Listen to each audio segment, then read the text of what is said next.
చూసిన బీజేపీ పొత్తుతో వస్తుంది పవన్ కళ్యాణ్. బీజేపీ అసలు ఆంధ్రప్రదేశ్ లో జీరో, అసలు ఏం లేదు. ఎంత పొత్తుతో వచ్చినా అసలు గెలవను కూడా గెలవదు, అదంతా జీరో అంతే.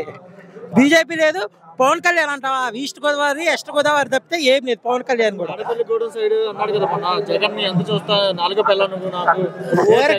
అవి ఉత్తి మాటలే అంతే, ఏం లేదు అసలు. ఏం చేశారు డెవలప్మెంట్, ఏం చేశారు చెప్పమను. అసలు జీరో, అసలు డెవలప్మెంట్. చంద్రబాబు నాయుడు వచ్చిన తర్వాత అక్కడ అమరావతిలో 33,000 ఎకరాలు తీసుకున్నాడు. ఏమన్నా డెవలప్మెంట్ చేశాడా? రైతుల దగ్గర 33,000 ఎకరాలు తీసుకొని ఊరక వాళ్ళు నష్టపోయారు, వీళ్ళు నష్టపోయారు. అంతా జీరోనే కదా. ఏముంది అక్కడ?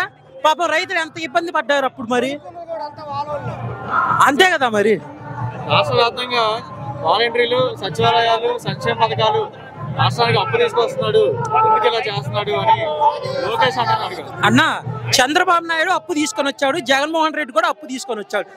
చంద్రబాబు నాయుడు ఏంది కరప్షన్ చేశాడు అంటే వాళ్ళే డబ్బులు తీసుకున్నారు. ఈ జగన్ ఏం చేస్తున్నాడు? ప్రజలకు ఇస్తున్నాడు అంతే. అక్కడే అప్పు తీసుకొని వచ్చింది అంతే, ఏం లేదు అక్కడ. చంద్రబాబు నాయుడు అక్కడ ఏం చేశాడు? చంద్రబాబు నాయుడు గెలిచినప్పుడు అక్కడ ఏం చేశాడు? భూకుంభకోణం చేశాడు. భూకుంభకోణం ఎలా చేశాడు? మామూలుగా ముంగలుగానే ఇక్కడ రాజధాని వస్తుందని చెప్పి వాళ్ళకి చెప్పుకొని వాళ్ళే ల్యాండ్లు కొనుక్కొని తర్వాత వాళ్ళే అమ్ముకున్నారు. ఇప్పుడు రైతుల దగ్గర ఒక 20 లక్షల దగ్గర కొన్నారనుకో, వాళ్ళు తర్వాత రాజధానిగా అనౌన్స్ చేసి 20 కోట్లకి 10 కోట్లకి అట్లా అమ్ముకున్నారు. అలా చేయొచ్చా? అది కుంభకోణం వాళ్ళు చేసింది, జగన్ చేస్తుంది కరెక్ట్. అవునా కదా? ఈసారి ఖచ్చితంగా వైఎస్ఆర్సీపీ నేనన్నా, నో డౌట్ దాంట్లో. నమ్మకం అన్నా,